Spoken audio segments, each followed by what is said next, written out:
¿Sí se ve? Sí, ya se ve, doctor. Perfecto. Bueno, la propedéutica médica es una rama de la medicina muy importante, ¿sí? Que nos, nos hace ver lo que es la relación médico-paciente que debemos de tener, ¿sí? Con todos nuestros pacientes. Recordemos que nosotros nos estamos preparando para ser médicos, ¿sí? Y que nuestro principal enfoque debe ser nuestro paciente, ¿sí? Y obviamente los pacientes, pues bueno, son muy diferentes todos, ¿no? Y hay que saberse acercar. No es lo mismo interrogar un niño de 2 años que un niño de 6 años, que un adolescente de 12, un paciente de 20, una paciente de 50, un paciente de 80 años, ¿sí? Cada uno conlleva cierta dificultad, ¿sí? No es lo mismo revisar a una paciente embarazada que una paciente que tiene 80 años, ¿sí? Mujer. ¿Por qué? Porque vamos a hablar del tiempo y el espacio, ¿sí?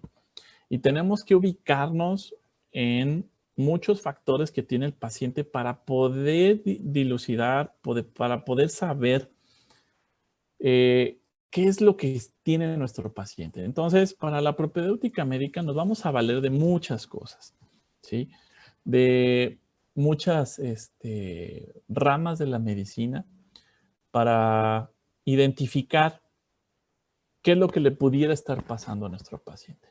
Y pues bueno, tenemos el término de clínica, ¿sí? ¿Qué es? Viene del griego de cliné, viene de una cama, ¿no? Es el estudio de un organismo con el objetivo de determinar su estado de salud o enfermedad, ¿sí? Recordemos que no solo vamos a ver enfermos, vamos a ver sanos, ¿sí? Lo ideal es que viéramos puros sanos, pero bueno, vemos también enfermos.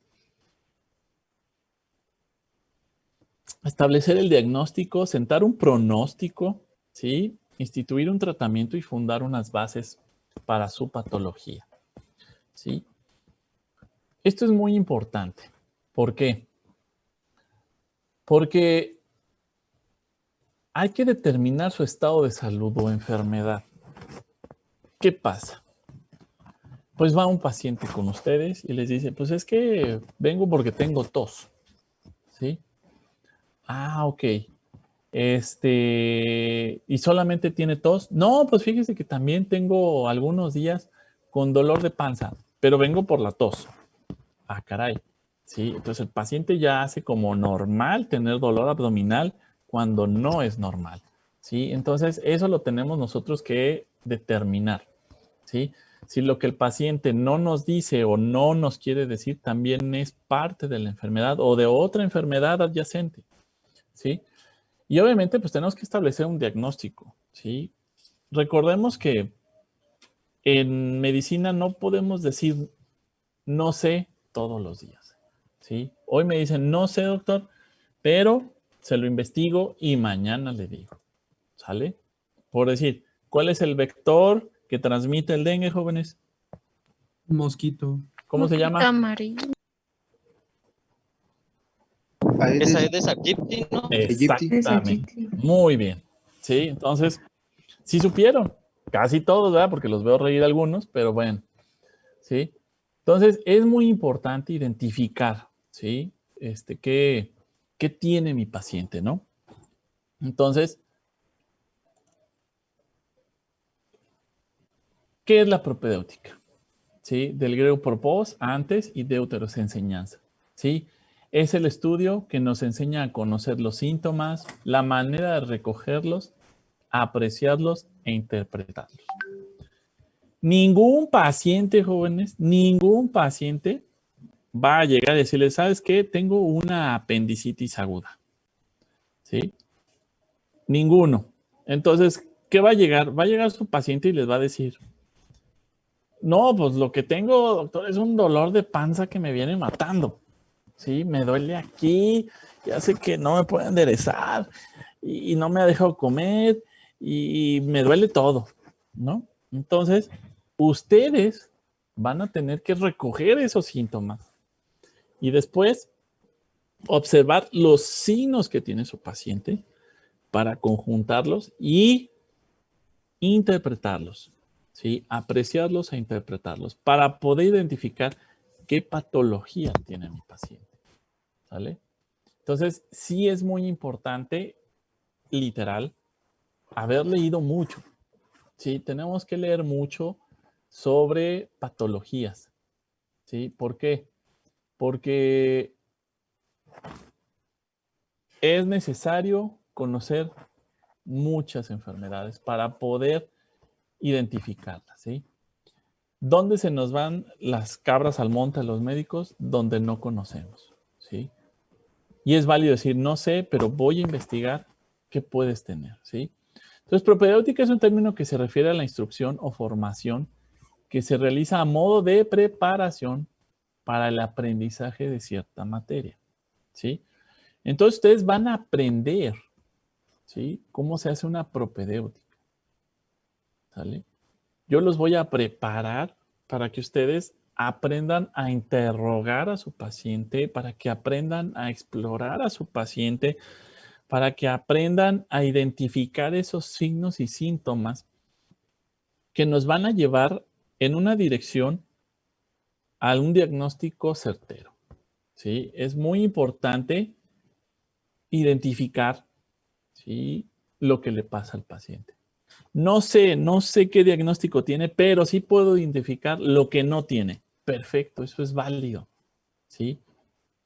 Pero siempre hay que tratar de ser honestos y identificar lo que sí sé y lo que no sé.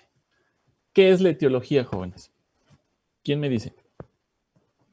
¿Cuál, profe? Es el estudio del saber de las cosas.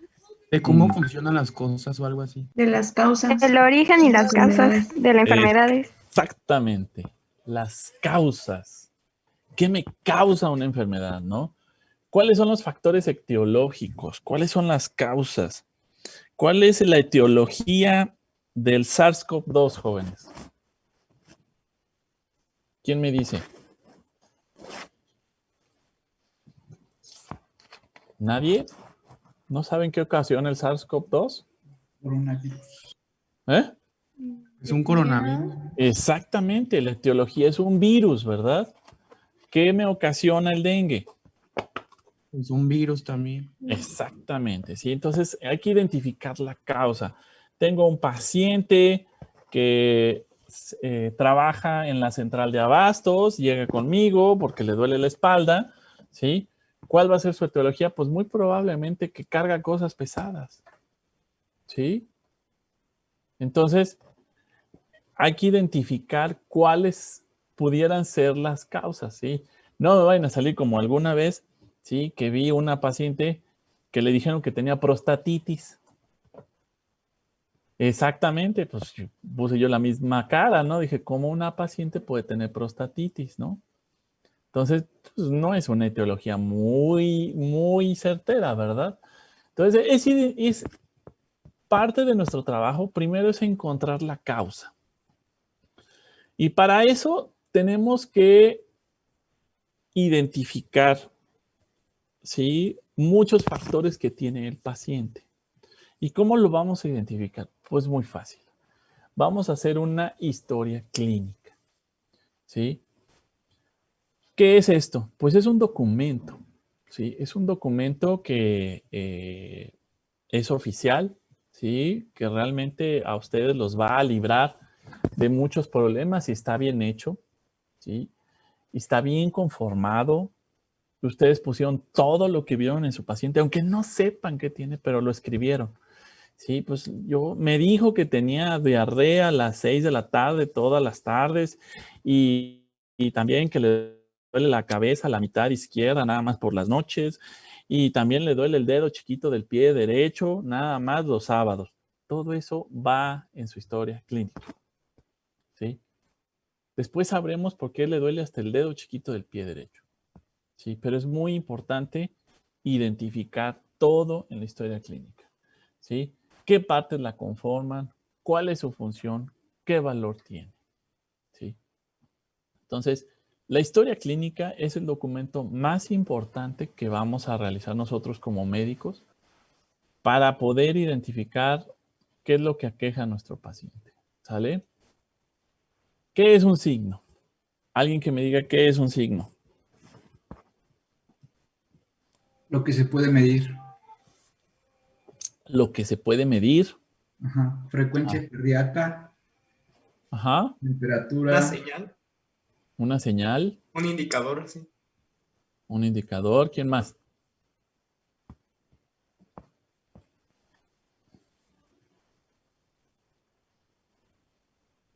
¿Quién más? Frecuencia cardíaca. No, pues la frecuencia cardíaca, pues sí, pero quiero que me definan qué es un signo. Una característica. Una característica, sí, Son manifestaciones que se reconocen cuando examinas al paciente. por ahí van. ¿Qué más? Se consideran más objetivos, ¿no? Los signos. Pudiera ser. A ver, prendan sus cámaras porque nomás veo sus nombres y un sello del Barcelona. No, ¿qué es eso, por favor? Sí. Ah, y ahí está la niña Montserrat. Muy bien. Qué bueno, qué gusto que esté con nosotros, ¿eh? A Para ver, que no me Montserrat. extrañe. A ver, Montserrat, ¿qué es un signo? Usted ya estuvo. Ya le contesté. Bueno, A ver, ¿otra vez? son las manifestaciones que se presentan cuando examinas al paciente. Ok, muy bien. Entonces, ¿qué es un síntoma? Es una alteración del cuerpo para expresar que algo está mal. ¿Sí? ¿Quién más? Pues es algo que ya el paciente lo puede describir objetivamente, no es como algo que él siente, pero que igual y no lo podemos observar nosotros, o igual y sí, pero lo importante es como que él lo siente, él lo percibe. Algo que está fuera de lo común. No. Más bien Casi sería lo- al revés, ¿no? Un Exactamente. signo es lo que nosotros podemos ver, es más objetivo, en cambio Exactamente. el síntoma es lo contrario. Es algo que yo subjetivo. siento, es subjetivo y no lo podemos ver a simple vista a menos de que el paciente nos diga lo que siente. ¿Quién contestó? ¿Jocelyn? Paloma, no prendo mi cámara porque no sirve en estos momentos, maestro. Ah, bueno, muy bien, Paloma. Perfectamente contestado. Un síntoma es lo que nos refiere el paciente. Y un signo es lo que nosotros interpretamos de lo que nos dice el paciente. Entonces, en pocas palabras, como dijo Paloma, el síntoma es lo subjetivo, el signo es lo objetivo. ¿Sí? Tan sencillo como un dolor de muela, jóvenes. A todos nos ha dolido una muela, me imagino, o las damas han tenido un cólico, ¿verdad? ¿Sí? A mí me dolió una vez la muela del juicio y les puedo apostar que no les dolió igual a ninguno de ustedes. ¿Sí? Si a mí me preguntan que si mi dolor de muela ha sido el dolor más intenso que he tenido, sí, lo voy a catalogar yo con 10. Pero a lo mejor Ángel me dice, no, doctor, sí, yo el dolor de muela lo catalogo en 7. A mí lo que más me ha dolido es la fractura de codo. Entonces, se fijan que hacemos algo muy subjetivo. ¿Sí? Entonces, no podemos medir bien lo que nos dice el paciente con su síntoma, pero sí con lo que yo veo en el signo. ¿Sí? Si yo le veo el codo abierto, floreado y el hueso por fuera, pues sí creo que le duele el codo, ¿verdad? Más que la muela del juicio, estamos de acuerdo. ¿Sí? Entonces, el signo está en haber visto la fractura expuesta del codo. ¿Sale? Entonces, esto es muy importante, ¿sí? Hay que hacer una buena sintomatología del paciente, reportar todo, ¿sí?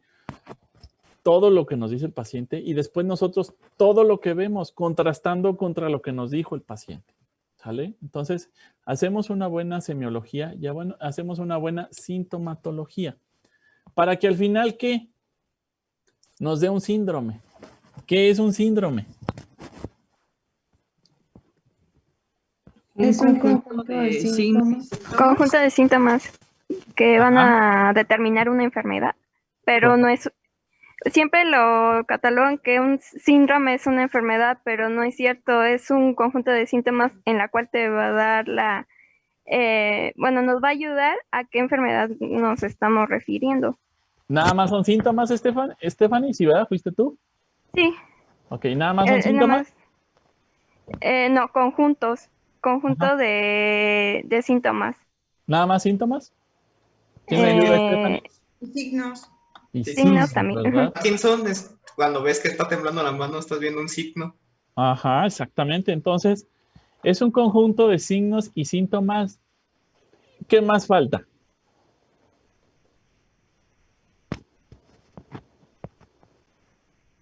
Falta algo ahí.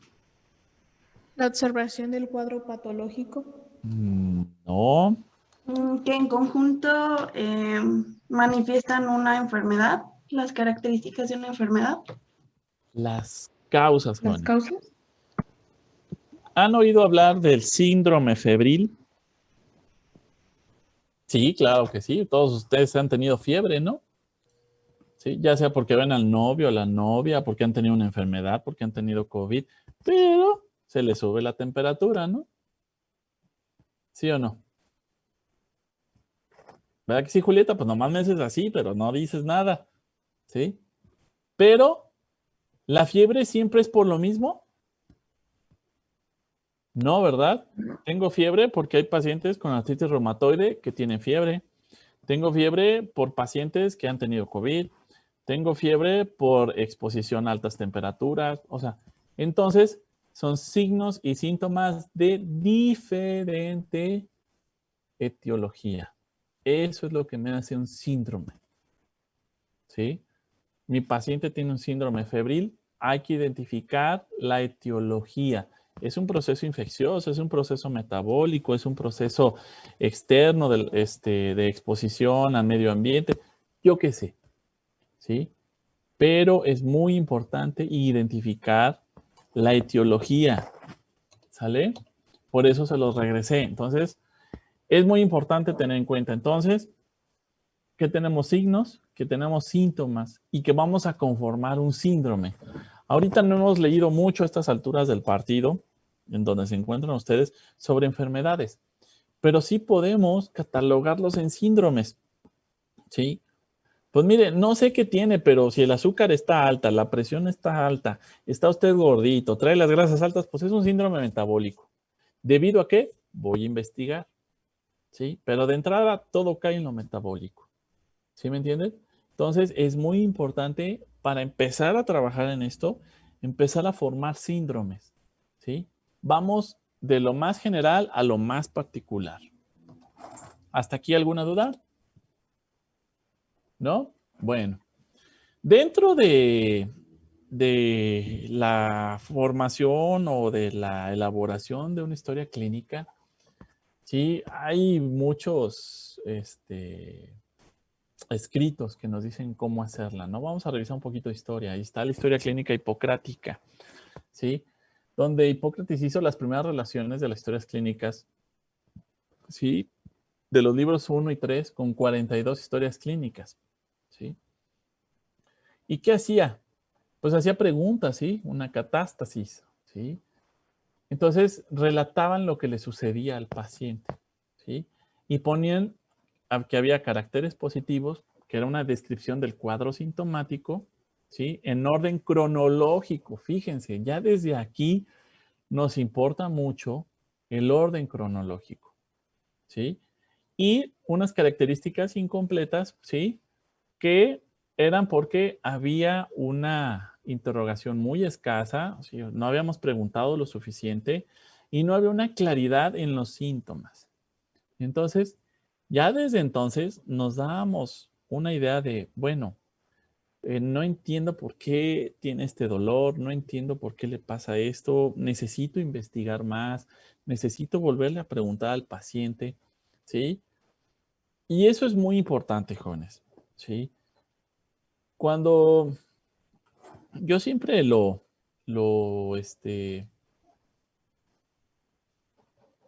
siempre les comento a todos los alumnos cuando estamos en este módulo que realizar una historia clínica es como cuando uno va a empezar una relación, ¿sí?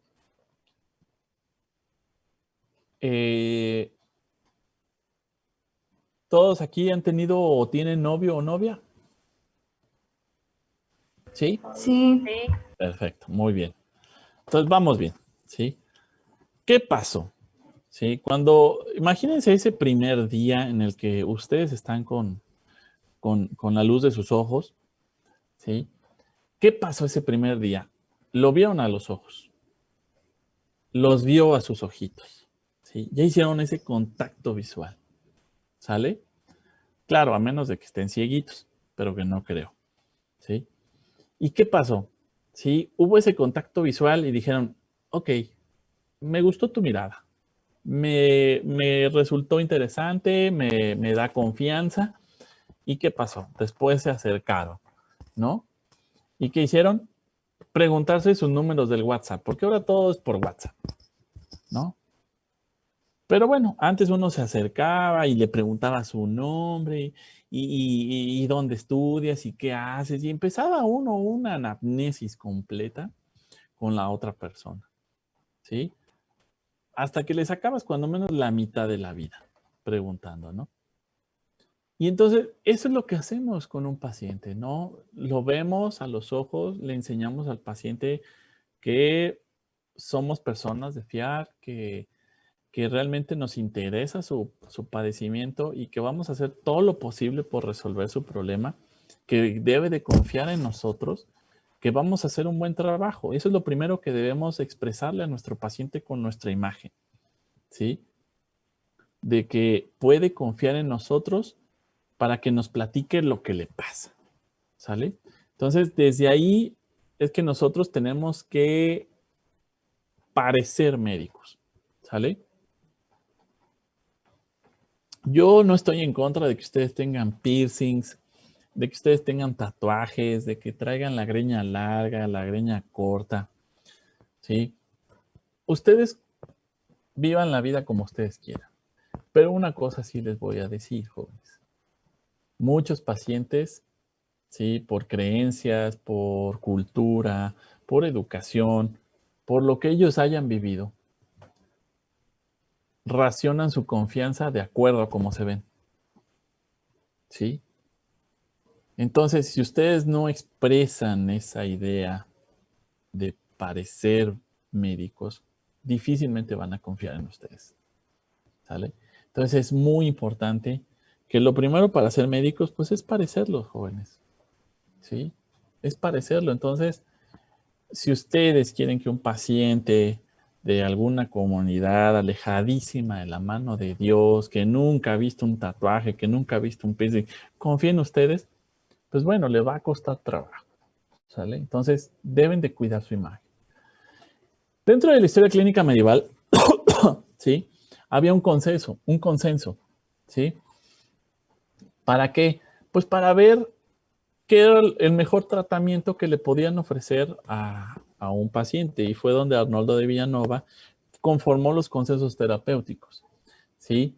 Y Taddeo de Alderotti, ¿sí? Coleccionaba los consejos. Entonces, había un consejo para ciertas enfermedades, para lo que encontraban en los alimentos, para lo que creían ellos que eran las enfermedades transmitidas por animales, ¿sí? Los supuestos tratamientos que podían, que las famosas ventosas, que las brebajes, todo eso. Pero era porque gente que se juntaba y decía, no, pues fíjate que como que yo vi que con los miados de cabra mejoraban mucho, ¿no? Yo vi que con la popó de vacas mejoraban mucho. Entonces todo eso lo consensaban, no era nada más idea de uno, eran idea de varios, ¿sí? Después viene la historia clínica en el renacentismo, ¿sí? Y empezamos aquí a hacer una observación clínica, jóvenes. Y esto es muy importante, ¿sí? Y nace la educación práctica junto al lecho del enfermo. ¿Qué es esto? Ver al enfermo como un todo, ¿sí? Entonces, hay que observarlo. Lo primero que deben de tener en cuenta ustedes es ser observadores, ampliar su campo visual. No solo esto, jóvenes, ¿sí? No, ahorita todos están viendo su pantallita y todo su mundo es esto. 5x4. ¿Sí? No, ustedes deben de observar, ustedes, si Dios lo permite y el COVID no lo permite, ustedes van a llegar a una unidad de servicio social y van a ir a visitar a su paciente y van a tener que ver en qué condiciones vive, van a voltear a ver el techo, la puerta, el piso, los animales afuera, para entender qué pudiera estarle pasando a su paciente. no solo van a ver a su paciente, van a ver el todo del paciente, ¿sí? Entonces hay que tener una observación clínica. Y obviamente, este es un término muy importante, jóvenes, el humanismo. Hay que ser humanos, ¿sí? El paciente que está frente a nosotros es un ser humano que tiene dolor, que tiene emociones, que está viviendo por algo difícil de comprender, de entender para él. No entiende por qué ahorita el paciente tiene tos, se le dificulta respirar, sabe que es infectante. Eso lo estamos viviendo ahorita, ¿sí? Y nosotros tenemos que ser empáticos con el paciente y hacerle ver que su padecimiento es parte de esto y tenemos que ponernos en sus zapatos y de identificar, ¿sí?, cuáles son sus emociones y ayudarle al paciente, ¿sí? Los pacientes, tú les dices, no, pues ¿sabe qué? Tiene cáncer, se va a morir. Pues no, o sea, no, sí, tiene cáncer, probablemente muera, pero no le podemos decir eso así, no somos máquinas, el paciente no es una máquina, ¿sí? Hay que tratarlo como un ser humano, ¿sí? Y entonces, pues también empieza a funcionar la anatomía moderna, como la conocemos, ¿no? Las mejores disecciones, los mejores dibujos, pues vienen del Renacimiento, ¿no? Da Vinci hace unas imágenes, unos dibujos del cuerpo humano, de los músculos preciosos. Sí, es cuando empezamos a tener más observación, a ver cómo es que se mueve el brazo, qué lo levanta, cómo hace que nosotros podamos sujetar algo, ¿sí? Y entonces la historia clínica se torna más científica, más objetiva, más intelectual, más estética porque lleva un orden y más coherente, ¿sí? Entonces, aquí ya empezamos a entender cómo es que la historia clínica que tenemos ahorita ya empieza a tener forma, ¿sale? Entonces, listo. La historia clínica heideggeriana en el siglo XVII, ¿sí?, ya clasifica las enfermedades por crónicas y agudas. Ya empiezan esa observación a decir, oh, pues este paciente tuvo salida de moco, pero a los 3 días ya no tenía y se sentía mejor. Pues fue un tiempo corto, ¿no? En cambio, este paciente pues tiene cojeando 3, 4 semanas, entonces su tiempo de enfermedad se ha alargado. Entonces ya empezaron a observar qué enfermedades duraban poco tiempo y llevaban a la mejoría o a la muerte al paciente, y qué enfermedades podían durar mucho tiempo, igual tenían un desenlace bueno o un desenlace malo en el paciente, ¿no? Y empieza a nacer entonces las ciertas ramas de la medicina, como la medicina interna, la estadística y el comienzo de la cirugía, ¿sí? Sydenham diferencia la escarlatina del sarampión, aunque son 2 enfermedades febriles exantemáticas muy comunes en los niños. Identificamos cuál era la escarlatina y cuál es sarampión, ¿sí? Y son muy diferentes, ¿sí? Cuando el sarampión es por un virus y la escarlatina es por una bacteria. Entonces, identifica la parálisis cerebral de espina, la psicosis maniático-depresiva involutiva, ¿sí? Entonces, todo eso, pero a través de la observación, ¿sí? Y obviamente esto es muy importante, jóvenes. Nace el no tener repudio hacia un paciente, ya sea por su olor o por su aspecto. Aquí es donde yo siempre les hago hincapié a todos ustedes, ¿no? Ustedes no pueden expresarse con la mirada, con sus facciones en la cara, con su imagen corporal, ese asco, esa náusea, ¿sí? Ustedes, algo que yo siempre les he dicho es que ustedes tienen que tener un corazón de piedra y un estómago de acero, ¿sí? A ustedes difícilmente les puede dar asco algo, ¿sí? Yo de los exalumnos que tengo, que me han visto trabajar, es literal, el paciente vomita, yo agarro el vómito, lo huelo, lo saboreo, casi lo pruebo, ¿sí? ¿Por qué? Porque no es lo mismo un vómito de contenido gastrobiliar que un vómito de contenido alimentario, un vómito fecaloide, ¿sí? Cambia mucho, ¿sí? Ustedes tienen que ver la consistencia, casi lo tienen que palpar y decir, sí, como que sí huele a las enchiladas que se comía una noche, ¿no? Entonces, no todos sus pacientes van a llegar bien rasuraditos, bien peinaditos, con perfume Hugo Boss, ¿sí? No, créanme, van a tener pacientes de todo. Y eso no debe de ir en detrimento de su atención, ¿sí? Y siempre les he dicho, el olfato es importante en el diagnóstico. Ahorita, ¿cómo nos damos cuenta que el paciente tiene COVID? Porque perdió el olfato, ¿sí? Entonces, para que vean que el olfato es muy importante, ¿sí? Ustedes llegan a un paciente desmayado, es que doctor, se nos desmayó en la comida, no sabemos qué tiene, y ustedes lo ven y lo revisan, los signos vitales, pues hay más o menos medio normalitos y, ay caray, ¿qué le pasa a este paciente? Pues es diabético, es hipertenso, empiezan a preguntar rápido a los familiares y en eso se acercan al paciente y encuentran un olor afrutado que sale de su boca, coma cetoacidótico. Este paciente tiene un coma diabético que debe ser atendido inmediatamente por el puro olor a refresco de manzana, ¿sí? Ese olor afrutadito que saca el paciente por su boca y está descrito en los libros, jóvenes. Y eso viene desde hace siglos. Olor afrutado, caray, este paciente tiene un coma cetoacidótico. Entonces, desde ahí ya nuestro olfato nos hizo identificar el diagnóstico del paciente, ¿no? Y entonces ya empezamos a tomar la semiología como una base, ¿no? Y entonces es el arte de los síntomas, el estudio de los signos y síntomas de mi paciente. El paciente me dice que le duele la cabeza. Ese es el síntoma para él. El signo para mí sería dónde le duele, qué tipo de dolor tiene, es punzante, es opresivo, va y viene, ¿sí? Entonces, es muy importante que en todo lo que nos diga el paciente hay que traducirlo nosotros para que otro compañero médico lo sepa entender igual que nosotros, ¿no? Signo es una manifestación objetiva, física o química que se reconoce al examinar al paciente, ¿no? Y entonces, el síntoma es un trastorno subjetivo, ¿sí? Que manifiesta el paciente y que el médico no lo ve, pero sabe que ahí está, ¿sí? Y obviamente el síndrome es un conjunto de signos y síntomas en un momento específico en mi paciente, ¿sí? Es muy importante. ¿Por qué les hago tanto hincapié en esto? Si yo les dijera ahorita, imagínense que están en su casa y que todos tienen a su papá y a su hermano en la mesa, ¿sí?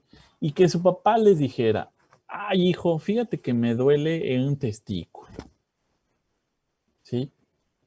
¿Y qué van a pensar? Híjole, mi papá tiene cáncer. Dolor testicular igual a cáncer, ¿no? No, papá, te vas a morir. ¿Sí? No, ya empiezan ustedes a imaginar el testículo así todo floreado, feo, sí, con cara de zombie. No. Lo más probable es que su papá tenga una epididimitis, una varicocele por la pura edad. Pero si su hermano, que tiene menos de 30 años, me dice, me duele un testículo, yo sí pensaría en lo primero en un cáncer, por la pura edad. Entonces, por eso es muy importante estar en el momento, ¿sí? ¿Por qué? Porque no es lo mismo el padecimiento que tiene un joven al padecimiento que tiene un adulto, ¿sí? O una persona senil. Entonces, siempre es importante identificar el momento, ¿sale? La historia clínica en el siglo XVII, sí, pues obviamente nace el método anatomoclínico, donde empezamos a correlacionar, sí, lo que dice, lo que siente el paciente con la parte del cuerpo que se ve afectada, ¿sí? Bonneville y Borheim describen la lesión anatomopatológica por medio de la autopsia, ¿sí? Ok, el paciente se quejaba de dolor abdominal, que no podía comer, no podía echar peditos, ¿qué pasó? Abren, hay una obstrucción intestinal, un apéndice reventada, una perforación, algo, ¿sí? Y Borheim y Bichat, sí, dicen que la lesión descubierta es una clave diagnóstica. Entonces, es muy importante identificar la lesión en mi paciente. Sí, y obviamente ahorita que están en patología, pues bueno, sí, cuando Bichat y Virchow, sí, identifican la patología, sí, cómo se relaciona lo que me dice el paciente con una patología, ¿no? Entonces, de aquí empiezan a nacer, ahora sí, la descripción de las enfermedades, ¿sí? En el siglo XIX, ¿sí? Tenemos la monarquía, permítame, ¿sí? La monarquía del signo físico, ¿sí? La revelación del síntoma, ¿sí? No hay clínica sin patología, o sea, no podemos identificar una enfermedad si el paciente no me dice qué tiene, ¿sí? Entonces, esto es muy importante. Y obviamente la historia clínica debe ser muy completa y es donde empezamos a partirla en dos, en el interrogatorio y en la exploración física, ¿sí? Entonces, es aquí cuando nos damos cuenta que primero debemos interrogar al paciente, ¿sí? Y después de todo lo que nos dijo, ahora sí explorarlo para corroborar que todo lo que nos dijo esté ahí, ¿sí? Entonces, es muy importante, ¿sí? Hacer un interrogatorio y una exploración física, ¿sí? Y en ese momento, con el siglo XIX, pues Laennec descubre el estetoscopio, esa cosa que a ustedes les encanta colgarse aquí en los hombros, que sueñan con colgarse aquí en los hombros, salir como los de Grey Anatomy y todos esos programas que ustedes ven en la tele, donde salen todos con sus estetoscopios colgados, que nunca lo han sabido usar, pero ahí lo traen, ¿sí? Entonces, ese instrumento maravilloso, ahí lo tenemos, ¿sí? Y ahora yo les pregunto a ustedes, jóvenes, aquí, a estas alturas, ¿qué valor le darían a un interrogatorio y qué valor, porcentaje, le darían a una exploración física para una historia clínica? A ver, coméntenlo. Yo creo que tiene más valor el interrogatorio y luego la exploración física. Ajá. Por todos los antecedentes que pueda llegar a tener o desde cuándo iniciaron los síntomas o lo que te pueda contar el paciente sobre lo que siente o lo que está sintiendo. Eres Melissa, ¿verdad? Sí. Ok, a ver, Melissa, ¿cuánto le darías tú? Tal vez no sé, 60-40 o 55-45, porque también es muy importante lo que se está viendo en la exploración. Muy bien. ¿Quién está de acuerdo con Melissa? A ver. Yo, doctor. A ver, Ángel, dame tu punto de vista. Yo también concuerdo con la compañera porque siento que puede haber más cosas que el paciente tenga internos que nosotros no podamos observar a simple vista. Ajá. Yo le daría un porcentaje más o menos como del 70% y un 30% de exploración física. Un 30% de exploración. Un 60-40 también. Ok, ¿alguien más? ¿Nadie? ¿O alguien que diga? Yo creo que yo le daría 50-50. Ok. Yo 60-40. 60-40. Muy bien. ¿Quién más? Igual 60-40. 60-40, interrogatorio o exploración. ¿Alguien dice lo contrario? ¿Alguien que le dé más valor a la exploración que al interrogatorio? Es que, bueno, yo supongo que en el interrogatorio, ya que él te vaya diciendo todos los síntomas o cómo se vaya sintiendo, ahí vas viendo en qué te vas a especificar para hacerlo exploratorio. Y pues por eso siento que deberíamos de darle más valor a lo interrogativo. Ok, perfecto. Bueno, ahora les voy a preguntar algo. Ahorita en tiempos de COVID, ¿alguno de ustedes ha recurrido a alguna consulta virtual, una telemedicina, que el médico les haya hecho una videollamada y a través de la videollamada les haya hecho el diagnóstico? ¿No? ¿Nadie? A mí no, pero a mi abuelita, pero como no puede salir por la pandemia. Entonces a su abuelita la diagnostican por llamada. Ajá, ¿Sí? Tiene sus citas por llamada. Por llamada. ¿Y es correcto o es incorrecto? ¿Usted qué cree, Estella? Ay, pues no sé. Pues es que es importante, pues también, o sea, no es lo mismo estar viendo a una persona a través de una pantalla que tenerla enfrente, y así como usted dijo, pues percibes más si lo ves todo por completo. Y si nada más ves la pantalla, pues nada más te enfocas en el punto que te muestran. Ok, bueno.